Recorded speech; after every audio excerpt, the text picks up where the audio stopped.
सीकर जिले की प्रभारी सचिव और परिवहन विभाग की एसीएस श्रेया गुहा ने सीकर के कलेक्ट्रेट सभागार में जिला स्तरीय अधिकारियों की बैठक ली। बिजली, पानी, सड़क, चिकित्सा और शिक्षा को लेकर ली इस बैठक में उन्होंने आवश्यक दिशा निर्देश दिए। जिले के प्रभारी सचिव गुहा ने दिशा निर्देश दिए कि गर्मी के मौसम को देखते हुए सुचारू पेयजल बिजली सप्लाई पर फोकस किया जाए। साथ ही सुचारू पेयजल के साथ समय पर पीने का पानी उपलब्ध करवाना जाना सुनिश्चित हो। उन्होंने कहा कि पेयजल के जो प्रोजेक्ट स्वीकृत हैं उनमें गति लाकर तत्काल काम चालू हो। वहीं मौसमी बीमारियों को ध्यान में रखते हुए समय पर दवाइयों की डिमांड जारी करने को कहा। वहीं सभी सीएचसी, पीएचसी में दवाओं की उपलब्धता, ओआरएस पैकेट रखे जाने के भी निर्देश दिए।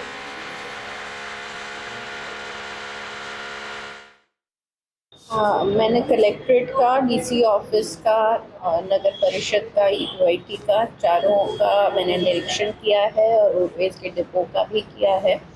आमतौर पे व्यवस्थाएं अच्छी मिली हैं। नगर परिषद तो बहुत व्यवस्थित तरीके से चल रहा है।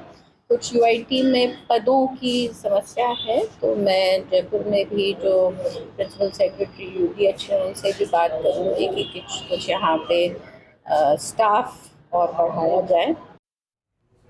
भीलवाड़ा में एक बार फिर से फर्स्ट इंडिया न्यूज की खबर का बड़ा असर देखने को मिला। फर्स्ट इंडिया न्यूज की खबर के बाद जिला कलेक्टर ने एडीएम सिटी सहित लवाजमे के साथ नगर परिषद भीलवाड़ा का औचक निरीक्षण किया, जिससे कर्मचारियों में हड़कंप का माहौल बन गया। औचक निरीक्षण के दौरान कई अनियमितताएं पाई गई, जिनके निस्तारण के लिए जिला कलेक्टर ने नगर परिषद आयुक्त को आवश्यक दिशा निर्देश दिए। साथ ही जन्म मृत्यु शाखा में फर्जी जन्म प्रमाण पत्र जारी करने के मामले में तत्काल जांच कर दोषियों के खिलाफ एफआईआर कराने के भी निर्देश दिए। वहीं नगर परिषद ने जिन लोगों के पट्टे जारी नहीं किए उन पट्टों को 15 दिन में जारी करने के निर्देश दिए गए। इसके अलावा सफाई व्यवस्था में भी सुधार के निर्देश यहां पर दिए गए। देखिए, भ्रष्टाचार कितना हुआ नहीं हुआ ये तो अब इसमें एफआईआर दर्ज होगी प्रकरण में, उससे पता लगेगा। पर निश्चित रूप से प्रथम दृष्टया जो आपके जन्म मृत्यु प्रमाण पत्र नगर परिषद में जारी हुए उसमें प्रोसीजरल एरर्स और कमियां पाई गई है। एक इसके संबंध में हमने आईएएस अधिकारी की उसमें टीम भी बना दी जो 2 दिन में हमें जांच भी देंगे और नगर परिषद कमिश्नर को तुरंत एफआईआर दर्ज कराने के निर्देश दिए गए हैं। फिर बाकी जैसा इन्वेस्टिगेशन होगी जो जांच आएगी और जो संबंधित कार्मिक होंगे, जो आपके अगर कॉन्ट्रेक्चुअल स्टाफ है उनके विरुद्ध भी सख्त कार्रवाई की जाएगी। जो सरकारी स्टाफ है पूर्णतः उनको सस्पेंड करना हुआ, दूसरी जो कार्रवाई है सारी।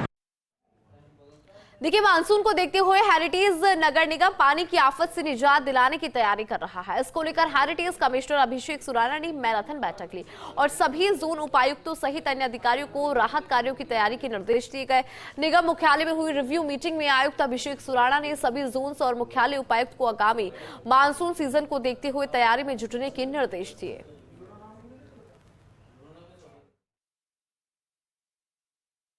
हुए मानसून को और बारिश के मौसम को देखते हुए नगर निगम में सभी अधिकारियों की बैठक ली गई, जिसमें मानसून के लिए जो भी दिशा निर्देश देने थे, जो हमारी तैयारियां हैं, मड पंप्स हैं, हमारे जो मिट्टी के जो कट्टे हैं और हमारे ऐसे जो क्षेत्र जहां पे बार बार पानी भरता है उन सभी के बारे में एक्सरसाइज करी गई।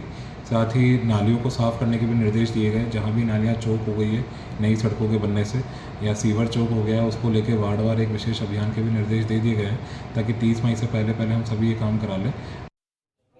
नगर निगम ग्रेटर आयुक्त रुक्मणी रियाड ने ट्रांसफर स्टेशनों का निरीक्षण किया। इन ट्रांसफर स्टेशन में डोर टू डोर कचरा संग्रहण के तहत हुपर्स कचरा खाली करती हैं। आयुक्त ने बम्बाला पुलिस के पास का transfer station, RIICO Mansarovar transfer station, Kalwar road पर बनी ट्रांसफर स्टेशन का भी विजिट किया।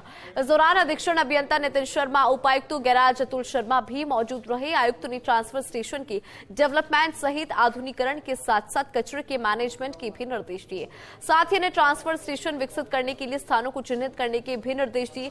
आयुक्त ने शिप्रा पथ पर चल रहे फुटपाथ और डिवाइडर के सिविल वर्क को भी देखा और कार्य में तेजी लाने के निर्देश दिए।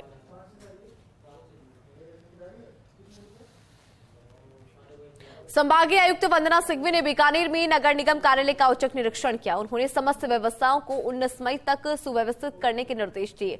इस दौरान संभागीय आयुक्त वंदना सिंघवी ने निगम कार्यालय की निर्माण, लेखा, विधि और उद्योग शाखा सहित अन्य शाखाओं में कर्मचारियों और अधिकारियों की उपस्थिति रजिस्टर की जांच की। उन्होंने कहा कि उपस्थिति रजिस्टर में अवकाश संबंधित सूचना को नियमित रूप से अपडेट किया जाए। रजिस्टर में अनुपस्थित पाए जाने पर संबंधित कर्मचारी के खिलाफ नियमानुसार कार्रवाई की जाएगी। संभागीय आयुक्त वंदना सिंघवी ने कैश बुक में रेवेन्यू हेड समरी, जन्म मृत्यु प्रमाण पत्र, बिल्डिंग प्लान संबंधित रजिस्टर की भी जांच की। आमजन की समस्याएं सुनकर संभागीय आयुक्त ने नगर निगम कार्यालय के पीछे खुले नाले की बैरिकेडिंग करवाने के भी निर्देश दिए। कुछ अधिकारी और कर्मचारी नहीं हैं, उनका हमने नोट कर लिया है, उनके खिलाफ कार्रवाई की जाएगी। और सभी को मेरा निवेदन है कि नगर परिषद हो, चाहे नगर निगम हो या अन्य कोई भी ऑफिस हो, सभी कर्मचारियों अधिकारियों से मेरा अनुरोध है कि टाइम से आएँ, ताकि जो आ रही पब्लिक है जो अपने कामों को लेकर आती है, और गर्मी का मौसम है तो पब्लिक भी सुबह सुबह चाहती है कि अपना काम निपटा लें, तो सभी लोगों को टाइम से आना चाहिए और समय की पाबंदी का ध्यान रखना चाहिए। बार बार निर्देश दिए जा रहे हैं। नदी किनारे बसे होने के बावजूद भी कोटा में जल संकट के हालात बन जाते हैं। ऐसे में भाजपा का एक प्रतिनिधिमंडल जलदाय विभाग कार्यालय पहुंचा। इस दौरान विधायक संदीप शर्मा, जिला अध्यक्ष राकेश जैन और नगर निगम नेता प्रतिपक्ष विवेक राजवंशी भी मौजूद रहे। शहर में बन रहे पानी की मारामारी के हालातों को लेकर विभाग के अधिकारियों से विस्तार से बातचीत की। खासकर फिल्टर्ड वाटर का उत्पादन बढ़ाने को लेकर बात की गई। वहीं कोटा दक्षिण विधायक संदीप शर्मा ने श्रीनाथपुरम सहित लंबित जल प्रदाय परियोजनाओं को लेकर भी अधिकारियों से सख्त सवाल किए।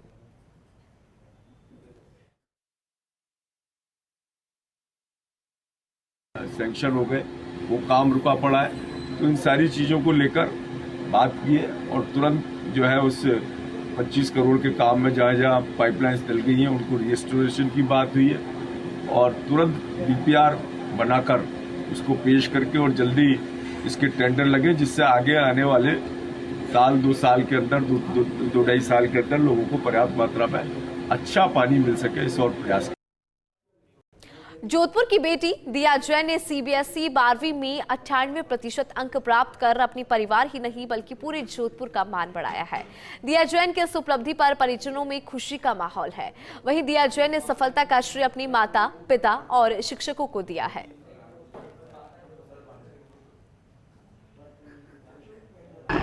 इट्स काफ़ी डिफ़िकल्ट क्योंकि सीबीएसई में कैसे चेकिंग होती है कैसे नहीं होती है आप कभी भी सर्टेन नहीं होते, but it's always the hard work, the support of your parents, your family, your teachers, your friends, and आप अगर कंसिस्टेंटली काम करते रहोगे, मेहनत करते रहोगे एंड यू नो कि आपको जाना कहाँ तक है, तो it will be easy for you to crack any exam. Udaipur के पाटिया थाना क्षेत्र के कनबई की गोरिया फला में आकाशीय बिजली गिरने से एक व्यक्ति की मौत हो गई, वहीं 4 अन्य इसमें घायल हो गए। दरअसल 5 लोग खेत में पत्थर चुन रहे थे। बारिश आने पर 5 लोग पेड़ के नीचे आके खड़े होकर बात कर रहे थे। अचानक से कड़ाके के साथ बिजली गिरने की एक की मौके पर ही मौत हो गई, वहीं 4 लोग चपेट में आने से झुलस गए। घायलों को तुरंत निजी वाहन से गुजरात के भिलोड़ा अस्पताल पहुंचाया। पाटिया थानाधिकारी देवेंद्र सिंह ने बताया कि मृतक जितेंद्र के शव का पोस्टमार्टम करवाकर परिजनों को सौंप दिया गया है। प्रतापगढ़ में बाइक और डंपर की भीषण टक्कर हुई। इस हादसे में बाइक सवार पिता पुत्र की मौत हो गई, जबकि मां बेटा घायल हो गए। कोतवाली थानाधिकारी तेजकरण चारण ने बताया कि कुंदिया निवासी श्यामलाल मीणा बाइक से अपनी पत्नी और बेटे बेटी के साथ ससुराल बड़ी बम्बोरी गया था। वहां से प्रतापगढ़ होकर वो अपने गांव कुंदनिया जा रहा था, तभी राष्ट्रीय राजमार्ग 56 पर अंबेडकर सर्किल के निकट एक डंपर से उसकी जोरदार टक्कर हो गई। सूचना मिली दरियावत नाके पर एक्सीडेंट हो गया है, जिस पर डीओ को तुरंत 112 गाड़ी देके भेजा गया और मैंने एसएसओ स्वयं तुरंत मौके पर पहुंचा। वहाँ पहुंच के एम्बुलेंस से घायलों को हॉस्पिटल पहुंचाया गया, जहां एक बच्ची और एक पुरुष को डॉक्टर ने घोषित कर दिया। भीषण गर्मी के चलते जोधपुर शहर के कई इलाकों में पेयजल की किल्लत की समस्या गहरा रही है। कई इलाकों में तो कई दिनों से पानी आना बंद है। ऐसे में लोगों को महंगे दामों में टैंकर से पानी मंगवाना पड़ रहा है। जेडीए और सरकार की महत्वाकांक्षी योजना विवेक विहार में कुछ इस तरह के हालात बने हैं कि यहां कई दिनों से पानी नहीं आ रहा। इस पर लोगों ने प्रदर्शन कर जलदाय अधिकारियों को ज्ञापन सौंपे। लोगों का कहना है कि करीब 2 महीने पूर्व कॉलोनी वासियों को 15 दिन में पानी सप्लाई का आश्वासन दिया गया था, लेकिन अभी तक पानी की सप्लाई शुरू नहीं हुई है। अब लोगों ने चेतावनी दी कि 3 दिन में पानी सप्लाई शुरू नहीं हुई तो मजबूरन उन्हें उग्र आंदोलन करना पड़ेगा। आज हम लोग विवेक विहार निवासी सभी लोग एससी ऑफिस आए हैं, क्योंकि ये जेडीए की बहुत बड़ी महत्वाकांक्षी योजना विवेक विहार योजना है, जिसमें करोड़ों रुपए ये पीएचडी विभाग, जेडीए और राजस्थान सरकार डकार रही है। परंतु यहाँ रहने वाली जनता और यहाँ रहने वाले निवासी त्रस्त है, पानी की समस्या से बहुत बड़े त्रस्त है और 500 रुपये के टैंकर मंगवा कर हम लोग पानी डलवा रहे हैं पूरी जनता।